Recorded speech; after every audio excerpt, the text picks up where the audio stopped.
It is Wednesday morning, May 27th of 2020. And this has been, I wouldn't call it memorable, but it's still Guy's Daily Drive.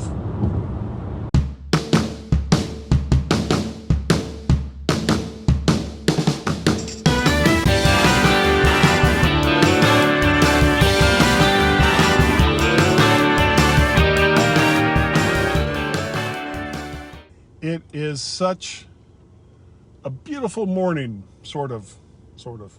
It's roughly high 60s, a little cloudy, but there's no wind. I cannot stay behind this truck.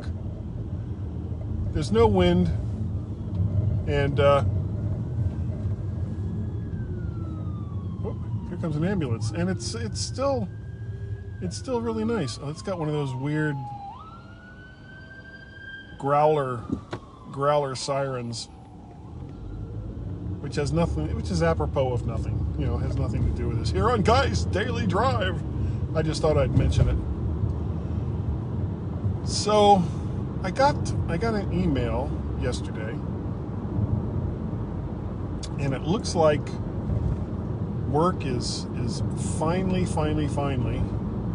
going to open up.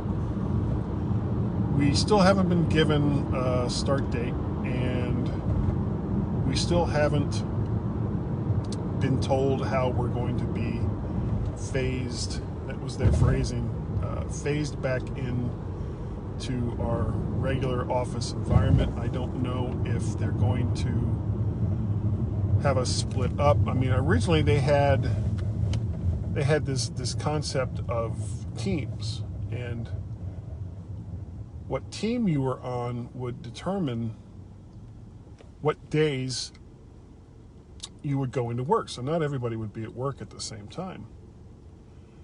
And I get that. That makes sense. If the less people that you have at work, the more distance you can keep between them, and the less likely you are to transmit and or catch any nasty little bugs that happen to be going on around us at this particular junction in history. Now, what that will mean for Guy's Daily Drive, I don't know. I've kind of gotten into this routine of recording 1 or 2 episodes on Wednesday and Friday. So, I mean, I've been putting out 2 to 4 episodes a week, which is, compared to what I was doing before, quite a bit. I mean, there were times when it would be a month or longer between Guy's Daily Drives, and I was only pretty much recording on Tuesday evenings while I was on my way to go bowling. Who knows what's going to happen with bowling? But to start to open things up a little bit, just to get out of the house, it makes me happy. It still doesn't mean that this is over. It still doesn't mean that we don't need to follow certain protocols, and it's not just about keeping you healthy. It's not just about social distancing and all the rest that goes along with that, but it's about helping those who are more vulnerable and more likely to become victims of COVID-19 than it is to protect you. Now, I'm going to be 60 this year, which means that in no short order I will become part of, I guess, the vulnerable group. I'm not particularly worried about it. I've been, I couldn't tell you the last time I got a flu shot. I just didn't get them. and I didn't get the flu. That doesn't mean that I wouldn't be vulnerable to getting COVID-19. It's just that for one reason or another, the various strains of flu that have gone around for the last umpteen number of years, to the best of my knowledge, hasn't really affected me. But that's just me. That doesn't mean that the people around me couldn't have gotten it from me, because just because you don't display symptoms of a virus doesn't mean that you can't be a carrier for that virus. So even if you don't have a cold or the cough or sniffles or muscle aches or sneezing or any of the rest of the symptoms that are typical of most viruses, doesn't mean that you can't infect others. Which is, that's kind of the point of the whole thing that's been going on for the last couple of months. But I was talking to Tracy just a day or two ago. It's like when things are finally closer to normal, I really, really want to go someplace. I don't even care where we go.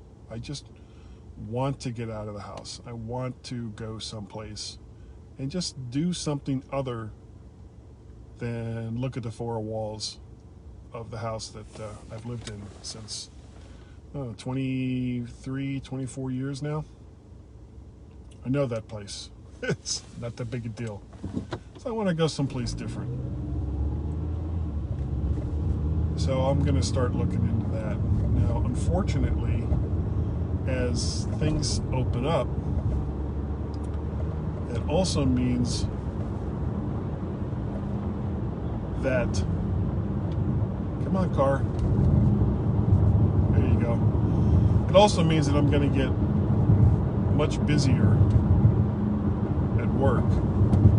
So being able to take a couple of days off, and by off I mean not just not being at work, but being away and not being available to do stuff at work, because we're going to get very, very busy. All of the pent up demand for our services,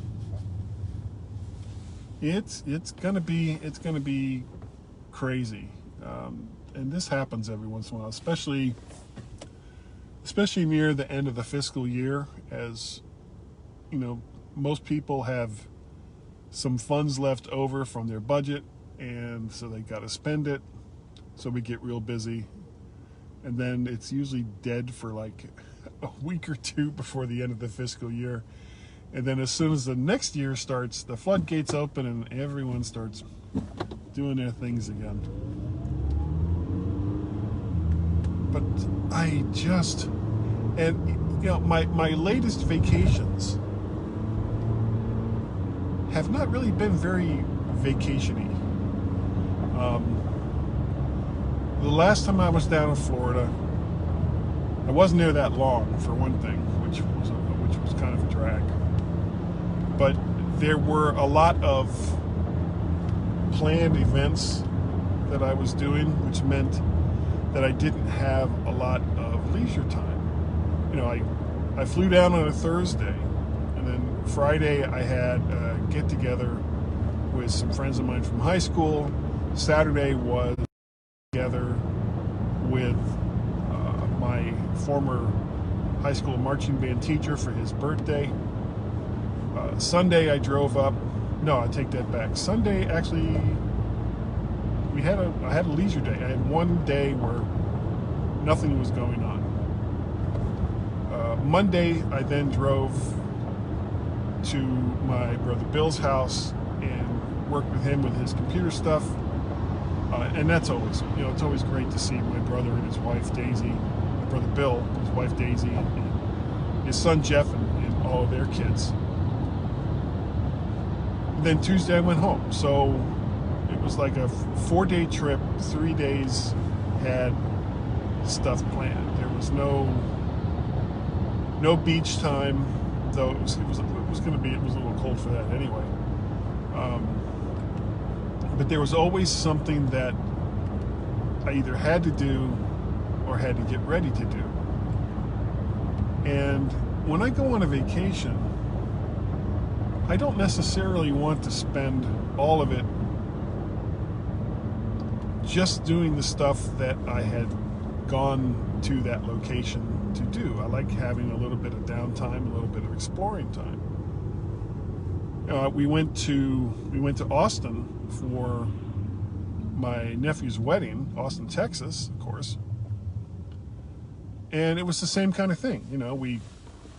We flew down on a Friday morning. Friday night was the rehearsal dinner. Saturday was the wedding. We had some downtime on Sunday, not much, but a little bit of downtime. And then we flew back on Monday. And prior to that, I had a Florida trip that was interrupted by a hurricane where I had to make a mad dash back to the house. And it's like, these aren't vacations. These are away from home stressful events that do nothing to vacation. I don't even know if that's a word. It was not in the least bit non-stressful. I needed some relaxed time. Let's just go to the beach and walk around, look in stupid stores and buy dumb t-shirts and food that is just horrible for me. There wasn't any of that. It was okay, I'm going down, I got this thing I'm going to do, and when I'm done with that thing, I've got this other thing, and then I'm going to go home. And that sucks. It's not fun. Especially considering how stressful travel is these days. So if you spend a good part of a day to get to someplace, and especially if you're flying, so you've got takeoffs and landings, which are stressful in and of themselves. You've got TSA checkpoints to go through. And all of that actually used to be a lot worse when I was still a smoker, because if depending on what time I would get to the airport, sometimes I would go through security and it's like, well, I still want a cigarette. So I would go back out of security and have a smoke and then have to go back through security. I would land at whatever stop it was I was making on my way to someplace else, and then leave the airport to go have a cigarette and then come back through security. It's like, what a pain in the neck. So, but of course I stopped smoking, so I don't have to worry about that, hopefully, for the rest of my life, assuming that I remain a non-smoker, which I've managed to do so far.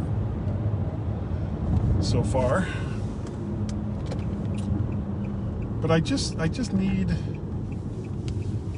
need some do-nothing time where I don't have to think about disease and politics and events that are planned ahead of time that I have no control over. I just need a little bit of relax for guy time. That's what I want. All right, so that's going to about do it, I think, for today's Guy's Daily Drive. If you count the preamble ramble, this was a pretty long one. But if you would like to help support the things that I do, and you don't have to, I'll keep doing this regardless, but I appreciate any support that you may want to give. You go over to YouTube, which is where these videos are hosted, and like, share, subscribe. And if you miss it the first time, like, share, subscribe. Over there on YouTube to my channel, Guy Searle. So hard to find. Whoa. And if you'd like to do other kinds of support, you become a Patreon, patreon.com/MacParrot. You can also go to PayPal, paypal.me/ coffee.com/MacParrot. You can go to coffee, ko-fi.com/MacParrot. Notice the theme? You can contact me via email, guy@mymac.com. You can also call me, I guess, 703-436-9501. That is our Skype number, 703-436-9501. Hold on.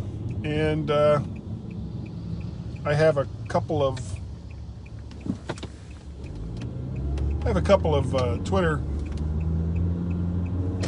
You can tweet me. You can tweet the crap out of me. I have 2 Twitter accounts, MacParrot and VertShark. Speaking of which, probably this afternoon, there is some news on the VertShark.com front, which originally was what I was going to talk about, but kind of got lost in the mix. So subscribe on YouTube. 1, 2, like, share, subscribe.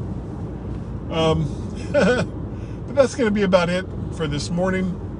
I appreciate the fact that you have come here to watch and or listen, because you can also catch this. We've got the Guys Daily Drive podcast feed and all the various aggregators. I appreciate the fact that you have downloaded, watched, and or listened to Guys Daily Drive. And I will see you next time. Actually, probably this afternoon. Maybe. Right here. See you later. Bye.